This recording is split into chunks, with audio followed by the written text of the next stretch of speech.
Paper was like gold in medieval times.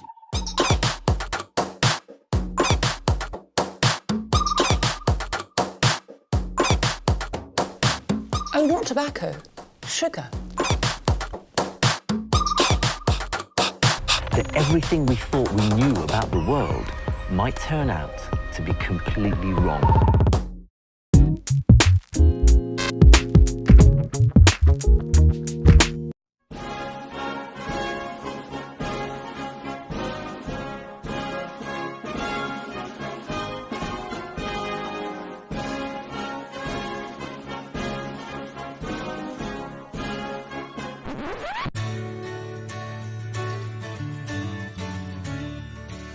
Michelle Obama for president all the way. I have a hero, Michelle Obama. I'm so in love with the Obamas, especially Michelle. First of all, how good looking is my wife?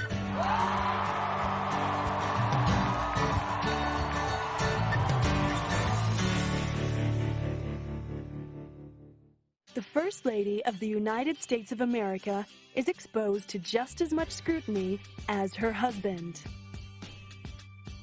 Although she does not necessarily have official duties, the president's wife becomes a public icon, a political celebrity, and often takes up important causes. Not since 1861 has a president served the United States without a First Lady by his side, as she can be the key to a candidate winning an election. If she is harsh and severe, it is assumed that he may be too. If she is warm and strong, then perhaps the country will be in good hands.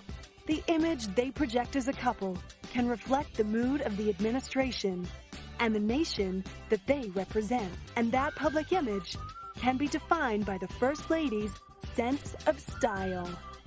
In the 1960s, Jacqueline Kennedy's clean-cut suits and pillbox hats may have eventually gone into the mainstream, but she and her husband JFK epitomized the glamorous aspirations of U.S. citizens.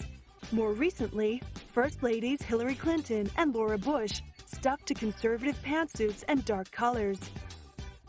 If you can judge a government by a First Lady's style, then the Obama administration will surely be a breath of fresh air. Michelle Obama has brought warmth, color, and originality to a role that largely featured safe clothing. Michelle Obama banished drab colors and shapeless overcoats. She broke with White House tradition and wore sleeveless dresses and fake pearls. And she stepped out in watermelon pink, lemon yellow, and lime green. Michelle Obama had a real woman's figure, and she dressed to show off her best assets, her toned arms and svelte waist.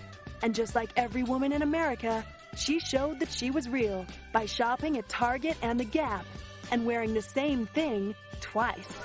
Well, I think her style is great because she's somebody who actually loves fashion, but I don't think she's trying to make a career out of it. And I think as a First Lady, that's kind of extraordinary. Michelle Obama has ushered in a new era of style, where the outward appearance is made all the more appealing by a warm smile, a sharp intellect, and a balanced personal life. A style where fashion choices aren't dictated by labels, but by taste. Her style is one of a fresh new attitude. She's young, she's modern. I think she's very practical with the way that she dresses. And I also think that she is going to bring a new American vision to the way people dress. Michelle Obama wasn't always the stylish woman we know today. She first appeared on the campaign trail in typical corporate attire, muted blacks and grays and overcoats that hid her figure. She looked like any other corporate lawyer, with degrees from Princeton and Harvard. However, she has since been praised for stepping into clothing that resonates with her. She just looks great in things. She carries things very well. Her deportment's wonderful, and I love that she tries mixing things up. She doesn't look like someone said, "You wear this." You know, she's like, makes her own decisions and budget things and some expensive pieces, and she's just very comfortable in herself anyway. So she looks fabulous in most things, and I love when she met the Queen in a cardigan. That killed me, but you know, she's great. Michelle is renowned for her irreverent style, and on her first official visit to meet the Queen of England, she surprised onlookers by turning up in a cardigan. The outfit itself was elegant enough. She wore a simple black and white shift dress by Isabel Toledo. Following that, she took a plain black cardigan by Parisian designer Azzedine Alaïa to dress down the look. Although the cardigan was by one of the world's biggest designers, she was still criticized for being too informal. And in the English aristocracy, black is only worn in mourning. Although Michelle often wears the work of Alaïa, she has also broken with tradition by mixing high street labels and unknown designers with big-name fashion houses. She is a very modern woman who is, I want to say, stylish and sensible at the same time. I think she really has good taste. I think she appreciates good clothes, but she doesn't necessarily, at least it's been noted that she doesn't spend a lot of money on clothes. She spends enough money. She buys from a lot of different vendors, and I think she has a great sense of putting things together. One of the items that Michelle Obama has characterized is a certain style of shift dress. Simple, elegant, and perfectly showing off her toned arms, the dress allows her to play with color without looking over the top.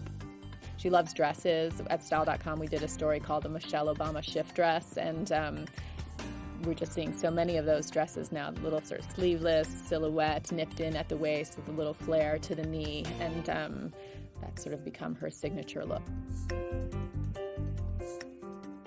If a woman understands her body and her position in life, she can dress in so many great things.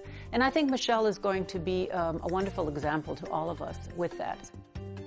To dress her look up or down, Michelle often teams the shift with a knee-length jacket for added elegance and warmth during chilly afternoons spent on official duties, or a crop jacket, such as this glamorous black-on-black ensemble worn when she and Barack were reportedly heading out for one of their scheduled date nights.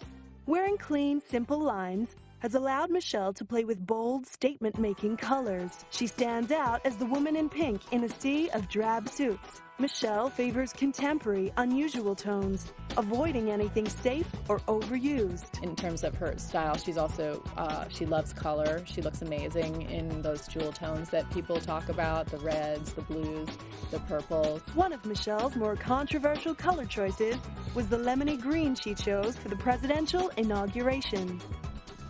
Although lemon is a color of optimism and hope, which resonates with the Obama administration, the world was not convinced about the slightly off color choice. Designer Isabel Toledo described the color as lemongrass, and Michelle was apparently swooning over it. I think she really fell in love with the color. It wasn't traditional in a certain way.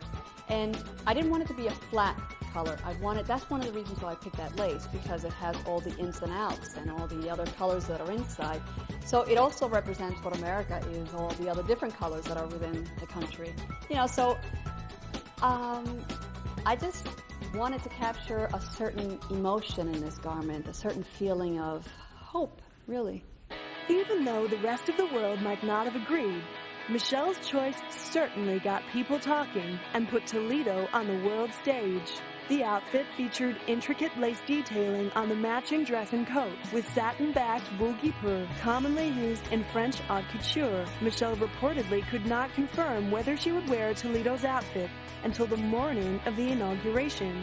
But when she did, Toledo became one of few designers to have her piece in the history books. Michelle made another controversial color choice when she stepped out for the night of the presidential election. Her black and red dress, coupled with a black cardigan, was not exactly flattering.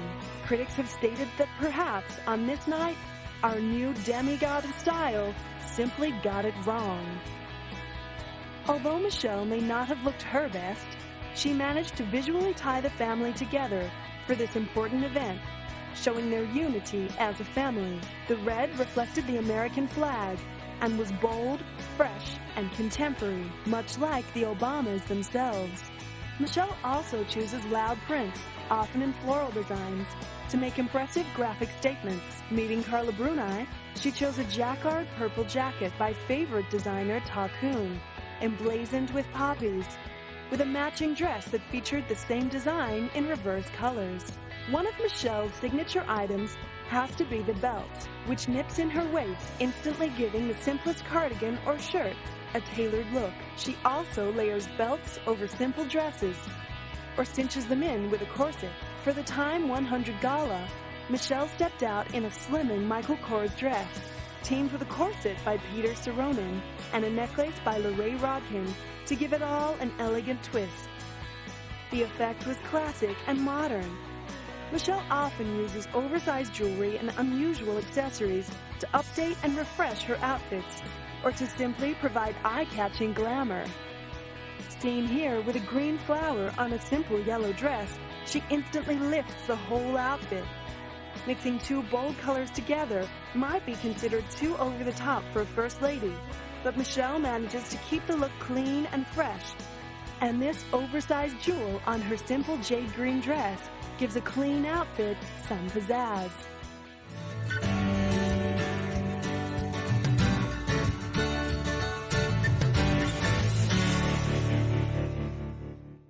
One of the most impressive features of Michelle Obama's outfit choices has to be her support of young emerging designers and American labels.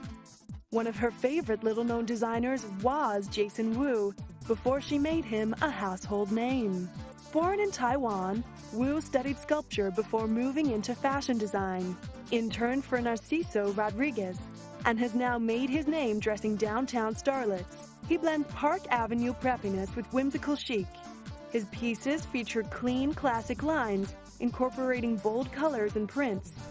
With originality, color, fun, and ever-present elegance in his design, it's no surprise that Michelle instantly took to his work. Although she has stepped out in plenty of Jason Wu pieces, it was a shock to fashionistas and media commentators when she wore one of his dresses to fashion's Night of Nights, the inauguration ball. In the lead-up to the event, commentators assumed that Michelle would choose a well-known American designer who reflected the American dream. She's probably going to go to, a really important American designer. Oscar de la Renta has done dresses for Laura Bush and for Hillary Clinton's inaugural appearances. He is a very likely candidate. He knows how to make that grand sort of gala dress better than almost anyone. I think Ralph Lauren is another, potential designer. I'm certain that he would love to dress her for this occasion. And I think Michelle's going to do it in her own kind of cool way and do that whole American thing. And I don't know, who she's going to surprise us with what she's going to wear at the inauguration, but I think it's going to be a great start to a whole new era. To everyone's surprise, Michelle arrived in a floor-length white gown featuring silk chiffon and Swarovski crystals. With just one shoulder, the dress fell elegantly in a Grecian style, and Michelle coupled it with jewelry by Lorraine Rodkin. This was not an Oscar de la Renta piece or a Ralph Lauren design. It was new, it was fresh, it was different. Jason Wu was ecstatic about being chosen as her designer. I mean, life-changing. I think only one more life-changing. And the best compliment a designer can get. The inauguration ball is an historic event for designers. It goes into the history books of fashion and politics. Obama wearing his dress was not only a compliment, but the best advertising Wu could get. You hear so much talk from designers about how if your dress gets worn by an actress at the Academy Awards, it's worth, it's years worth of advertising. It's money better spent than, however many tens of thousands of dollars spent on an ad in a magazine or a billboard. And it'll be the same for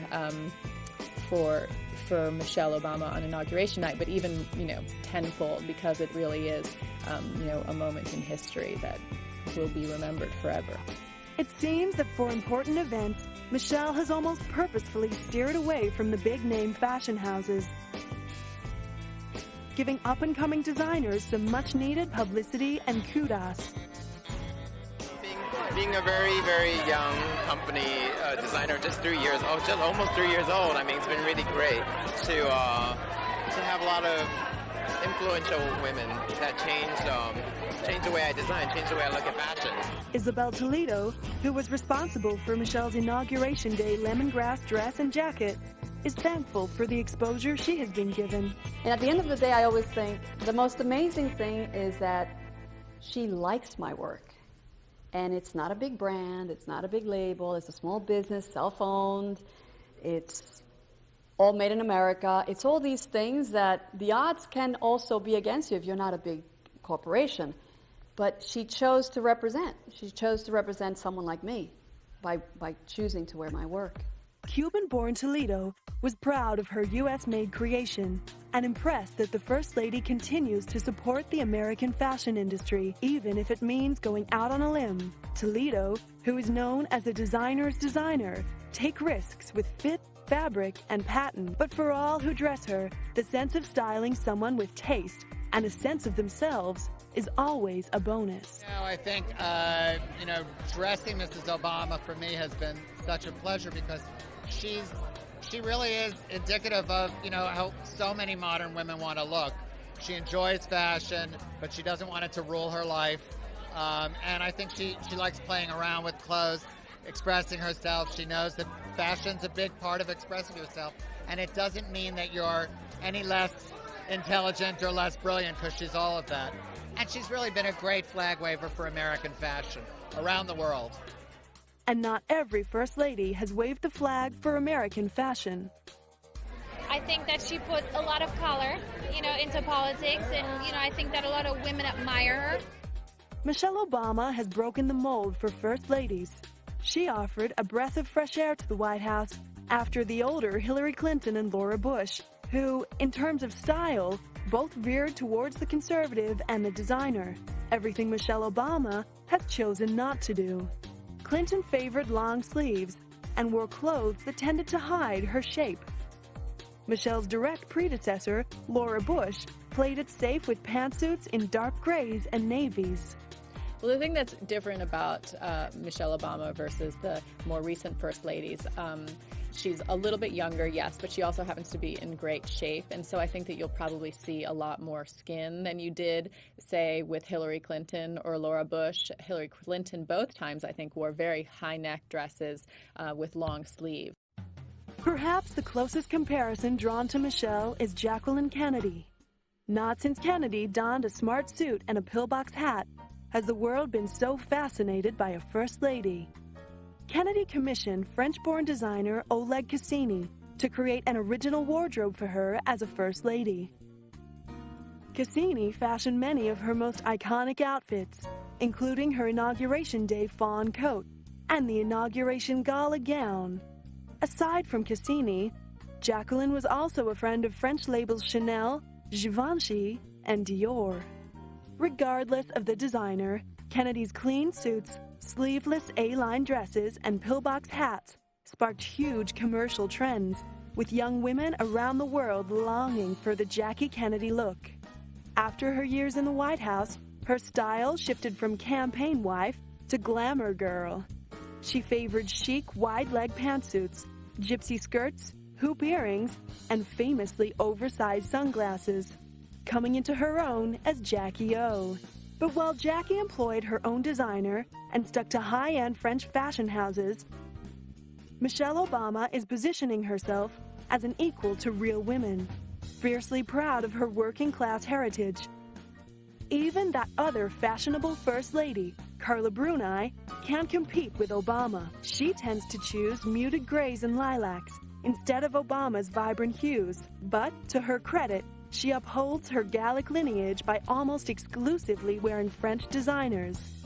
Carla Bruni is a star, and she's a model, and everybody knows that she's beautiful, everybody knows she's elegant, everybody knows she knows how to wear a dress. She doesn't need to show off about all that. Carla Bruni wowed audiences on her trip to Britain. She had a wardrobe designed for her by fashion house Christian Dior, whose chief designer and couturier, John Galliano, was proudly raised and educated in London. Bruni's diplomatic fashion choices reflected her husband's initiatives for an Anglo-French alliance. Bruni is proud of being petite and elegant and has declared she is not interested in being flashy.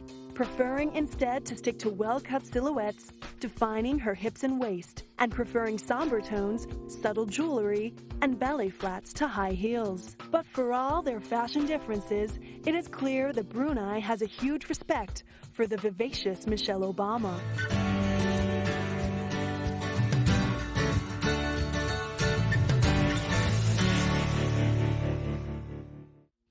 Since becoming First Lady, Michelle Obama has had to ensure that she can look elegant on more than just state visits and official duties. She has focused her attention on the Let's Move campaign, attempting to reduce childhood obesity, and in the process has been seen stepping out in Converse sneakers and jeans. But even in her gardening gear, Michelle manages to look stylish in a navy sweater over riding pants with knee-high boots. And we're gonna have some mints, and we're gonna have some lettuces, and we're gonna have some berries. We're gonna also have a beehive, because one of the gardeners here, I'm glad you're excited because my kids aren't very excited about the beehive. But we're gonna try to make our own honey here. So the whole point of this garden for us is that I want to make sure that our family, as well as the staff, and all the people who come to the White House and eat our food, get access to really fresh vegetables and fruits. Because what I found with my girls, who are 10 and 7, is that they like vegetables more if they taste good. It is Obama's down-to-earth nature that is part of her charm, and it shines through in her clothing. Michelle Obama is she's a mother. She has kids. She has an incredibly demanding job, and she managed to look calm, collected, feminine, and powerful at the same time. And those are the qualities I hope to aspire with my clothes. Michelle is a dedicated mother, and she and Barack have always put their children first in the presidential race. Sasha and Malia, I love you both more than you can imagine. And you have earned the new puppy that's coming with us to the White House. Even when selecting a puppy, they chose the stylish Portuguese water dog. The only concern we have is apparently Portuguese water dogs like tomatoes. Michelle's garden is in danger. So I don't think we have tomatoes. Not yet. So we gotta figure out. He doesn't know how to swim. Yeah, apparently they have to be taught how to swim, which is interesting because they have webbed feet, and they've heard fish for the fishermen in Portugal. This is what we've heard. It is Obama's attitude of being a real woman that sets her apart from other first ladies and makes her a role model for women around the world. Obama combines style with substance, elegance with practicality, and haute couture with high street labels. Wearing colors, shapes, and designers that catch her eye, she allows her warmth, charisma, and intelligence to shine through in each outfit. She has shown that impeccable style is not about wearing labels or picking up whatever is in fashion or even following what your contemporaries wear. It is about choosing what resonates with you.